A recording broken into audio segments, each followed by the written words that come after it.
आम इंतखाबात 2024 में इंतजामी अफसरान की तैनाती पर इलेक्शन कमीशन को बिलाकर अपनी गलती का एहसास हो गया है और अब सिफारिश की गई है कि आइंदा इंतखाबात में जुडिशल अफसरान को रिटर्निंग अफसरान लगाया जाए। क्या वाकई अदलिया ही शफाफ इलेक्शन की जमानत है? इस बारे में मजीद बात करने के लिए हमें ज्वाइन किया है नुमाइंदा फ़हीम अख्तर में। फ़हीम, इस सारी सिचुएशन को मद्देनजर रखते हुए जो सबसे पहली बात मेरे जहन में आती है वो यही है कि जब इलेक्शन कमीशन को ये मालूम था कि जुडिशल अफसरान ही बेहतर इंतखाबी अमल चला सकते हैं, तो फिर पहले दिन से ये शर्त लाजमी क्यों नहीं बनाई गई?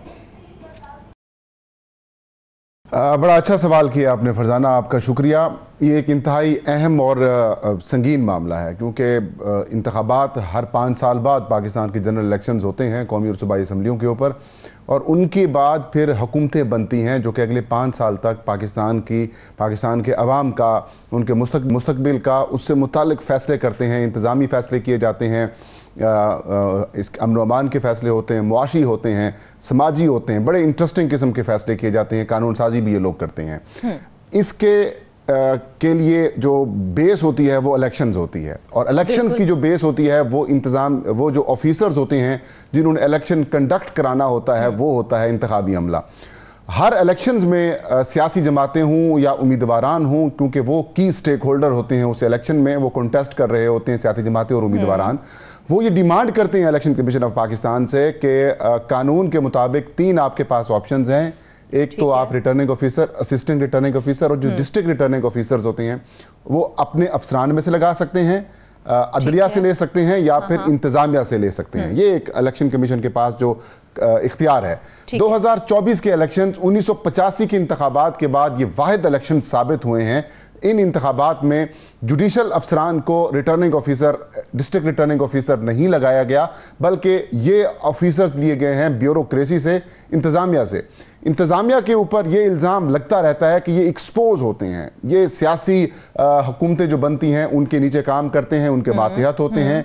इनकी जो प्रिंसिपल ड्यूटीज़ होती हैं वो ये होती हैं कि इन्होंने जो पब्लिक के साथ उन्होंने इंटरेक्ट करना है, जो अवामी इशूज़ हैं वो मुकम्मल करने हैं, हुकूमत के साथ इंटरेक्ट करना है। लिहाजा इनकी जो गैर जानिबदारी बरकरार रखना इनके लिए मुश्किल हो जाता है। लिहाजा जो जजेस होते हैं, जो डिस्ट्रिक्ट जुडिशरी होती है, मातहत अदलिया जिसे कहते हैं, इसलिए उसको प्रेफर किया जाता रहा 2018 के इलेक्शन तक। लेकिन 2024 के इलेक्शन में इलेक्शन कमीशन ऑफ पाकिस्तान ये क्लेम करता है कि chief election commissioner Sikandar Sultan Raja साहब ने चीफ जस्टिस सुप्रीम कोर्ट और chief justice Lahore high court से खुद मुलाकात की और बाकी हाई कोर्ट्स के साथ राब्ता करके उनसे जुडिशल ऑफिसर्स बतौर रिटर्निंग ऑफिसर हासिल करने की कोशिश की, लेकिन उनमें इनको नाकामी का सामना करना पड़ा। और हमारे, क्योंकि इलेक्शन कमीशन कहता है कि हमारे अपने अफसरान कम हैं, इस वजह से हमने ब्यूरोक्रेसी से रिटर्निंग ऑफिसर्स लिए हैं, लेकिन वो कहते हैं कि ये तजर्बा बड़ा तल्ख साबित रहा क्योंकि इनकी जो दस्तियाबी थी वो हमारे लिए बड़ी मुश्किल थी। ये प्रिंसिपल अपना काम कर रहे थे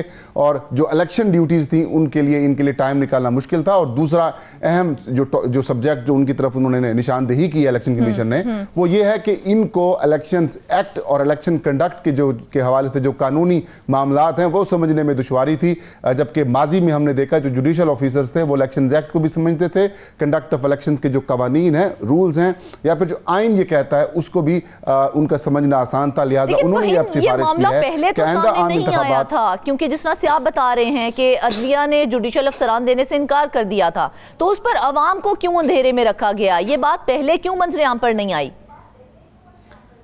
देखें, इलेक्शन कमीशन ऑफ पाकिस्तान ने पहले इस बात का सिर्फ इतना जिक्र किया था कि वहाँ से हमें नहीं मिले, लेकिन 92 न्यूज़ ने ये स्टोरी दी थी। मेरे पास अभी तक वो शायद लेटर हमारे पास मौजूद हो, जिसमें जो पेशावर हाई कोर्ट है और जो बलूचिस्तान हाई कोर्ट है उनकी तरफ से लेटर्स आए थे, नॉमिनेशंस भी आ गई थी, और लाहौर हाई कोर्ट की जानिब से भी जो उनके चीफ जस्टिस थे उन्होंने इनकार एज सच नहीं किया था, लेकिन उन्होंने ये ज़रूर कहा था कि आप हमें इलेक्शंस की तारीख बताएं, फिर हम जुडिशल ऑफिसर्स आपको उस हवाले से देते हैं। लेकिन इलेक्शन कमीशन ऑफ पाकिस्तान ने खुद से ये फैसला कर लिया और अब वो ये क्लेम कर रहा है कि चीफ जस्टिस जो है हाई कोर्ट्स के, चाहे वो लाहौर हाई कोर्ट हो, इस्लामाबाद हाई कोर्ट हो या बलूचिस्तान और जो सिंध हाई कोर्ट है, इन तमाम हाई कोर्ट्स के चीफ जस्टिस साहिबान को पाबंद बनाया जाए इलेक्शन एक्ट के तहत कि अगर इलेक्शन कमीशन ऑफ पाकिस्तान की रिकमेंडेशन मांगता है तो ये पाबंद होंगे वो जुडिशल ऑफिसर्स फराहम करने में। फरजाना, मेरा एक छोटा सा सवाल है यहाँ पर, हो सकता है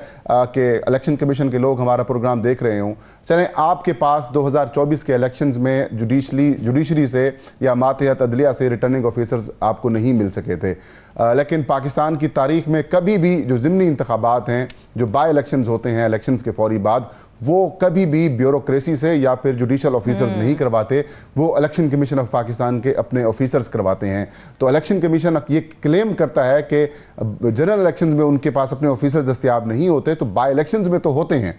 तो उन बाई इलेक्शन जो अब तक जितने बाई इलेक्शन पंजाब में हुए हैं, सिंध में हुए हैं या किसी और जगह के ऊपर इलेक्शन हुए हैं, तो उन इंतखाबात में इलेक्शन कमीशन के अपने officers, district election commissioner, regional election commissioner जो हैं वो DRO RO क्यों नहीं लगाए, जबकि सबको पता है कि रिजल्ट इन्होंने तैयार करना तो इनके सिग्नेचर। वाकई ही ऐसा ही था कि ब्यूरोक्रेसी को बतौर RO और DRO लगाना एक मजबूरी थी इलेक्शन कमीशन की, या फिर हम ये कहें कि ये एक ऐसा फैसला था जिससे सियासी असर और रसूख की राह को हमवार किया जा रहा था?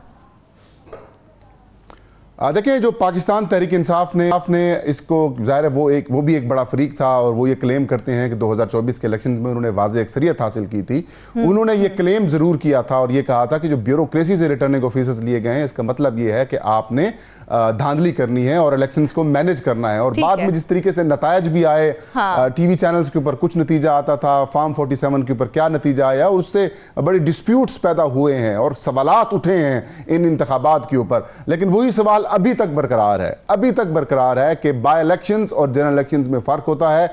बाय इलेक्शंस में आपके पास बिल्कुल वक्त होता है, कमीशन के पास अपने ऑफिसर्स आप लगा सकते हैं, एक जिले से नहीं तो दूसरे जिले के आप ऑफिसर को लेके आ सकते हैं। तो बाय इलेक्शंस में इन्होंने इलेक्शन कमीशन ने क्यों नहीं लगाया, और अभी ये कुछ सवालात उठे हुए हैं, तो इलेक्शन कमीशन ऑफ पाकिस्तान यकीनन इसका जवाब देगा। तो जो रिकमेंडेशन है, इसके साथ साथ एक और इदारा जाती बेहतरी के लिए भी इलेक्शन कमीशन ऑफ पाकिस्तान ने जो है वो एक तजवीज़ दी है। फरजाना, वो भी बड़ी इंटरेस्टिंग तजवीज़ है, वो भी आपके साथ शेयर करते हैं। 2017 में जब इंतखाबी इस्लाहात हुई थी, तो 2017 के बाद जब इंतखाबी पैकेज अप्रूव किया गया, आईनी तरमीम की गई, इलेक्शन एक्ट सामने आया था, तो उसके अंदर यह कहा गया कि हर हलके का अलग रिटर्निंग ऑफिसर होता है।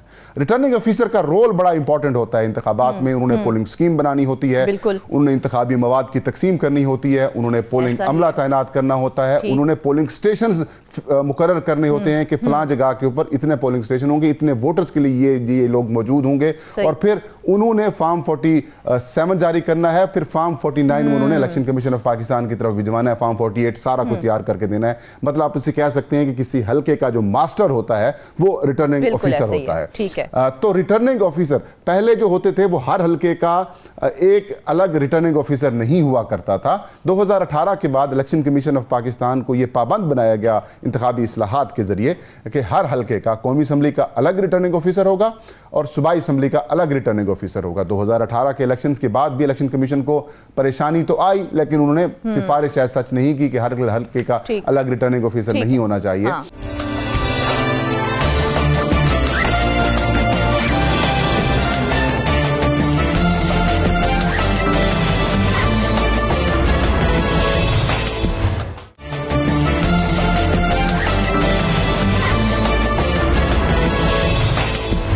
अब इलेक्शन कमीशन ने यह सिफारिश की है कि हमने 2792 जो DRO RO और जो असिस्टेंट रिटर्निंग ऑफिसर्स हैं वो हमने तैनात किए हैं।